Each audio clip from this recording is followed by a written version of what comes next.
Good evening, and thank you very much for inviting me to be part of your event.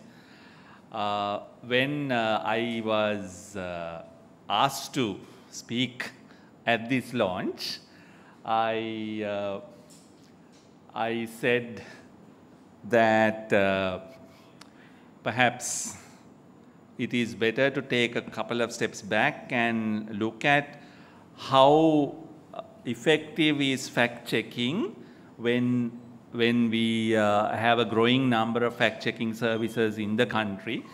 What are the limits of fact-checking and so on. So this is what I want to do.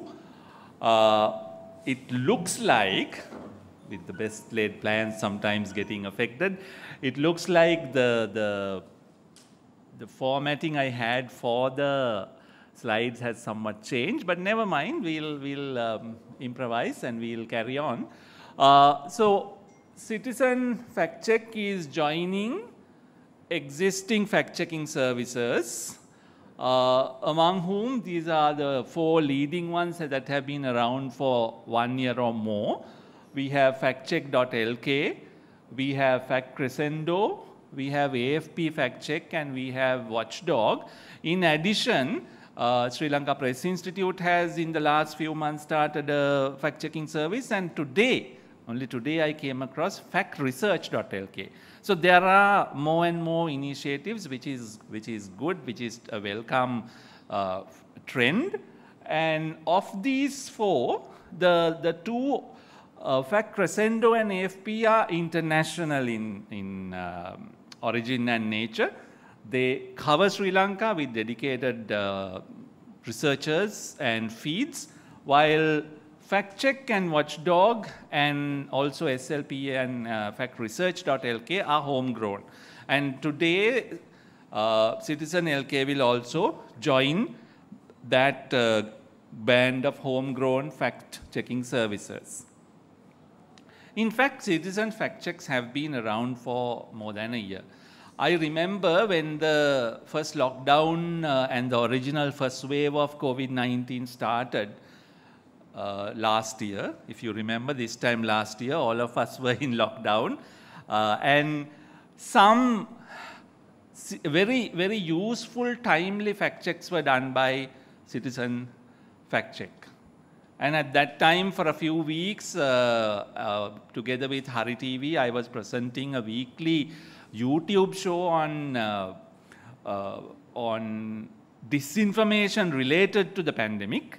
We called it Corona Helidarawa, and we featured some of these citizen fact checks as examples of how dedicated journalists and activists have investigated dubious claims that were going around and threatening the public health response to the pandemic.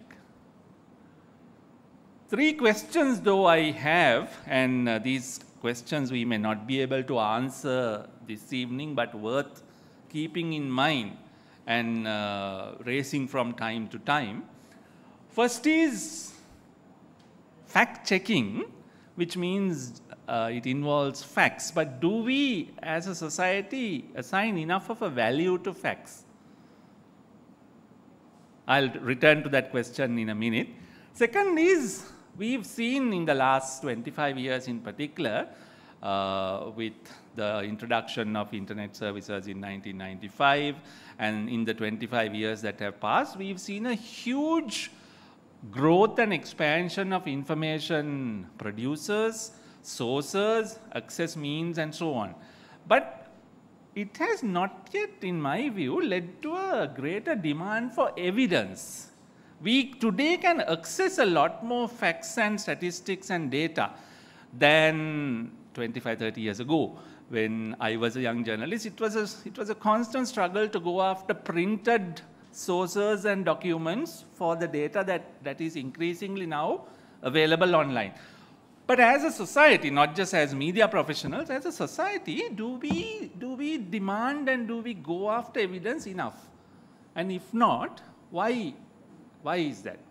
Thirdly, how and where does fact-checking fit into our public discourse? Because public discourse gets fed from number of perspectives and sources and processes. Where does fact-checking fit into that dynamic? So these are questions to keep in mind as we welcome citizen fact-check. Do facts matter in the Sri Lankan context? And I'm adding the question, are we sure about that? Now, post-truth is a word that is internationally used more and more in the last decade. But we in Sri Lanka, I think, have always had an uneasy relationship with facts and truth. I am aware that facts and truth are not the same thing.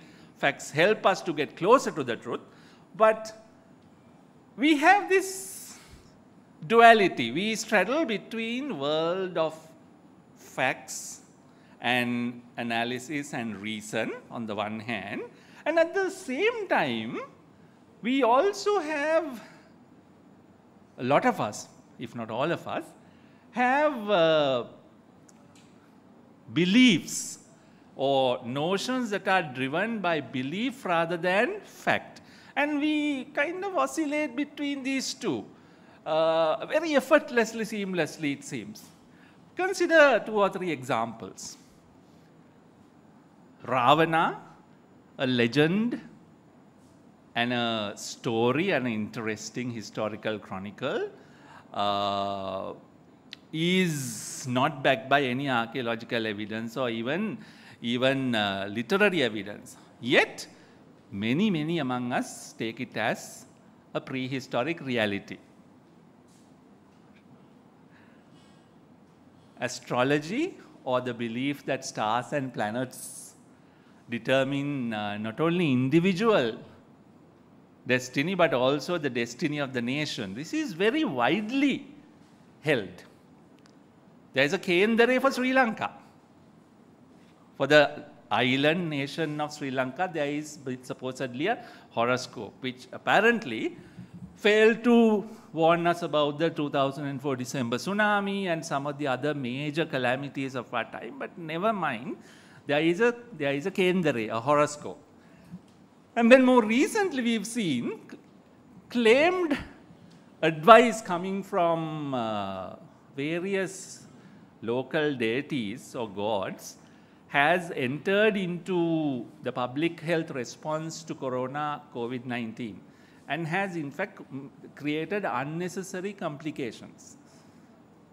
The various concoctions and panniers, some of which came from divine intervention, or so we were told. So our society oscillates between very fact-based analysis and positions, and then this belief-based reactions to situations, and these two coexist in our discourse. And so this is the ecosystem where fact-checkers do their job. Makes it harder, I would like to think. Not just that, even writers of repute have recognized this strange, interesting situation. Michael Ondaatje, at the end of his very interesting memoir, and in memoirs one doesn't have to be always factually driven. So this, I reread this week, Running in the Family, that originally came out in 1982. He has this insight. Excuse me. If all those listed above in his memoir disapprove of the fictional AI, I apologize and can only say that in Sri Lanka, a well-told lie is worth 1,000 facts. A well-told lie is worth 1,000 facts. So is this our historical, cultural heritage? And if so, our fact-checkers really have their work cut out. You have a big challenge, and you can't take that cultural heritage head-on. You need to be more more strategic in how fact-checking fits into this existing cultural heritage. Whose facts then? That also is often a debatable, very contentious matter. Daniel Patrick Moynihan, who was a US sociologist, a presidential advisor to a couple of US presidents, as well as a diplomat and politician. He is credited to have said this: "You are entitled to your own opinion, but you are not entitled to your own facts." But many of our debates in public discourse seem to take place where different parties bring their own facts, or at least their own very different interpretations of facts. And that leads to a lot of confusion and often paralysis in policy circles. Post-truth has received a lot of attention, but as I am trying to say, it's not a new condition or a new experience for us. We've always had truth and post-truth or non-truth kind of situations in our public and political discourse. So into this come in more organized efforts at fact-checking, starting from around 2016-17. FactCheck was the first organized effort, factcheck.lk. And after about a year and a half of factcheck.lk, I did an article exactly 2 years ago, just in time for World or International Fact-Checking Day, where I asked this question: can fact-checking contain the many Pinocchios that we have in our political arena? People who knowingly and daringly lie in politics. I had a sort of a longish answer, but what I said can be summed up in 1 or 2 sentences. What I said then is, in that article, ultimately even the finest fact-checking can only appeal to reason. Some folks may not want facts or reason to get in the way of a good conspiracy theory. What do you do with conspiracy theories, whether it's on corona or national security or environment or something else? What do we do with conspiracy theories which are extremely hard, if not impossible, to completely debunk? You can dismiss them, you can try to reason them out, but you can't completely disprove them. That's the nature of conspiracy theories. So, fact checkers, therefore, often have to contend with conspiracy theorists. I'm glad Milinda is here, because last year young politicians came together with concerned young lawyers, young journalists, and a few not so young people like myself to form something called the Network Against Disinformation, NAD, ahead of the general election. Its public branding was Truth Square, and the objective was to basically advocate honest, truthful political campaigning. Now, we may not have fully succeeded, but at least the fact that the main political parties, youth wings and young politicians came together in a cross-party alliance to push this noble objective itself is, I think, progress. So, as part of this, there was monitoring of both media and social media-based political disinformation in June, July, and to a few days into August, ahead of the general election. And so there were some interesting observations after we looked at 10 or 12 weeks of data. One is that disinformation flows, political disinformation flows, not just through social media. That's what gets most attention.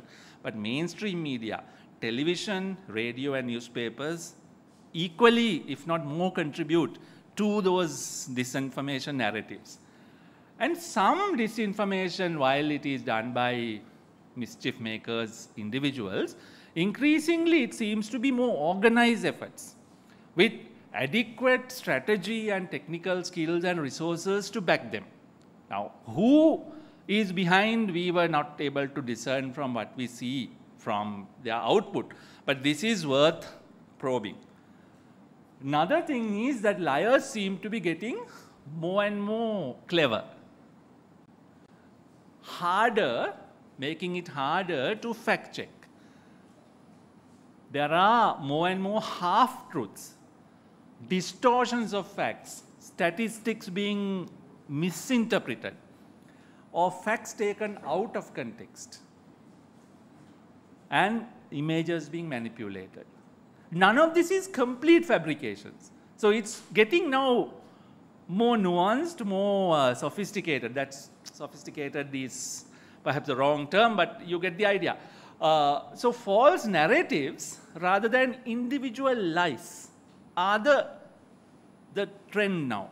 So false narratives are becoming harder or impossible to fact check for two reasons. One is they draw on things that are not fact-based, that are either belief-based or that claim to be on sources or data not in the public domain. So what do the fact checkers do when confronted with something that they suspect is not right or palpably false, but they can't, using publicly available evidence, verify it, let alone debunk it. So that's the kind of new face of the beast that fact checkers have to deal with, becoming harder. Let me take an example. I know this can lead to discussion and polarization in that, but the public themselves seem to want simplistic narratives rather than confront or deal with complex realities. Deforestation in Sri Lanka is one current example. The popular narrative at the moment and in recent days, weeks, has been that there are unprecedented levels of forest clearance and forest destruction in the country. Now, Media Center for Development has actually organized, brought public officials together to find out the official analysis and understanding of this. That they are to be commended for doing that. But despite this, out there, both in mainstream and social media, there is this popular narrative. Second point is that it is large-scale commercial ventures backed by politicians that is responsible for this deforestation. So the dozer akramaniya, the mechanized, large-scale removal of forests and trees. Then there is a third part of that narrative, a popular narrative, that timber mafia and land grabbing are rampant. Now, all this is true and has been happening to some extent for decades. There is definitely a problem with our forest cover slowly declining. But is this new and is it suddenly brutally intensified? Where is the evidence? And the evidence is there. That's what I'm trying to say. The evidence is that it is a complex phenomenon and it is studied and understood by our own researchers, scientists, social scientists, and the data is analyzed and written up and available in the public domain. But do enough of us care to look for that evidence? The reality. There was a very interesting, very useful analysis by Institute of Policy Studies, IPS, where one of their researchers wrote this up. Here is the link. Please take a look at it. He found that between 2015 and 2020, the last 5 years, the scientifically estimated, this is not activists overstating their case, and others trying to claim, but scientifically estimated with a certain methodology behind it, change in forest area has been minus 3.16%. So yes, it is declining, but it has been declining for a long time.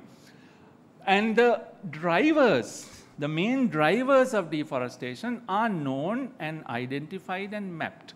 This is the illustration by the researcher, but land encroachment, little by little, not the mechanized, but the mammoty and the axe and the little by little capturing of nearby forests is largely responsible for the loss of forest cover. Land encroachment, development projects, and expansion of private agricultural ventures. Taken together, three drivers are the main reasons behind our ongoing, continuing deforestation. And it has been for 30, 40 years. So this is, and there is a lot more analysis, I don't have the time. This is the kind of complex situation that is reduced to a few nuggets and then used and weaponized. I don't think it's fair by the facts. I don't think it's fair by the environment itself or anyone except serving narrow partisan political or activist interests. Fact checkers need to take this on. It may be unpopular. You may not get shared too much in Facebook. But this is the kind of complexity that we need to bring into fact-checking, going beyond individual lies and debunking of those lies. I asked in a Twitter poll a few days ago, I asked a simple question. Do you approve of spreading disinformation or unsupported claims as long as it's for a good cause like protecting environment? පරිසරය රැකීම වැනි යහ අරමුණක් වෙනුවෙන් බොරු හෝ අතිශයෝක්ති සමාජයේ පැතිරවීම ඔබ අනුමත කරනවාද? Admittedly, this is a small sample of those who follow, of the 30,000 people who follow me on Twitter. 114 only took part. So it's a very small sample. But 84% of them said they do not approve lying for a good cause. But look at the other options I gave. I said as an option, okay to lie for a good cause, no? 3.5% actually felt that. And then others, it all depends on specifics. Kind of not this way or that way, they keep an open mind. So we need to probe this sort of public mentality with wider and larger samples. Why do some of us feel that it's good to lie for a good cause? It's okay to lie for environment or for children or for some other good cause. Why do we not look at the data or the evidence? These are the interesting challenges that come up when we go into fact-checking. So let me just highlight limits of fact-checking also, because fact-checkers can't be expected to cleanse public discourse. I have no expectations or possibilities of doing that. Volume is one big limit to fact-checking. There's so much disinformation, rising volumes of disinformation being generated, and when it is uncritically shared, it becomes misinformation. Now, I believe I suggested the term Dustoraturu for disinformation, intentional lies being spread. A few years ago, I think I suggested that term. That is now getting widely used. For misinformation, there is still no such term. More recently, I suggested Toraturu Mulava, where people don't realize it's a false narrative or lie, but pass it on, share. So misinformation, let's say, call it Toraturu Mulava. So it's not possible to counter all this. That's one limit. The other thing is, some lies and distortions, they should be debunked quickly. Otherwise, they are out And then it's very difficult. I was just talking to our former parliamentarian here, also about how hard it is once a lie is out there to correct it, because it gets accepted and then it gets residual. So how to react quickly? There's only so much all you fact checkers can monitor. So how to react quickly? Third one is reach.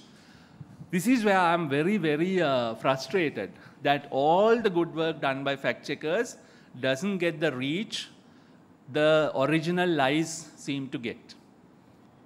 And this is such a mismatch. It is uncritically shared by a lot more people than a fact check is shared by people. And that is where there is this well-known saying, again, misattributed to Mark Twain, but in fact, it is Jonathan Swift in 1710 who has said, falsehood flies and the truth comes limping after it.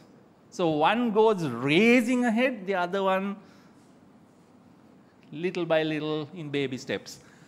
So that when men come to be undeceived, it is too late.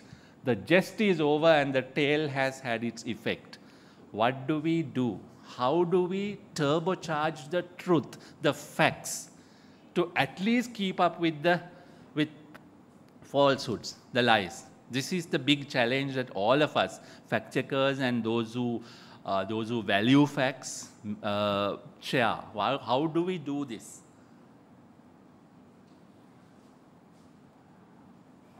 This is from Times of India.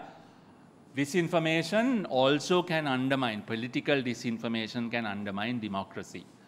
And not just during elections. In between elections, when a lot of policies and responses to crises like COVID are being made and they are being discussed and debated, it is important that we have fact-based and evidence-based discussions rather than purely emotional discourses.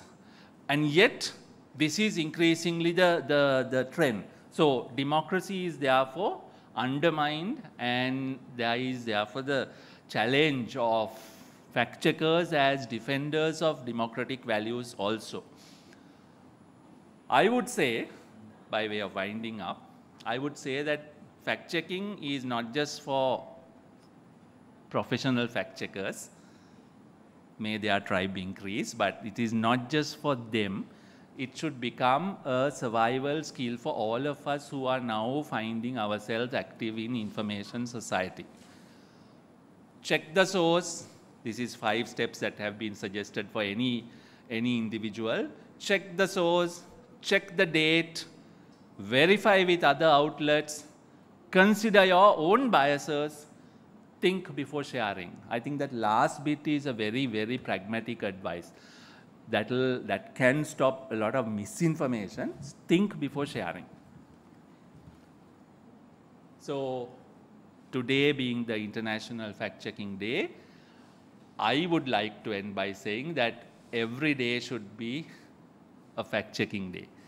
Every day we should be vigilant and cautious, like on April Fool's Day. Because that day we up our guard, and then the rest of the year we get fooled. That should not be the case. Let us make every day a day that facts are valued, facts are respected, and we are driven by facts and open-minded inquiry. We may not always have facts, but at least let us have open-minded, skeptical inquiry. And in closing, I salute all the fact checkers that are professionally doing in this country, all the journalists, the good journalists who have been historically doing fact checking as part of their professional work. Let us evolve towards a fact-respecting, fact-checking society. Thank you.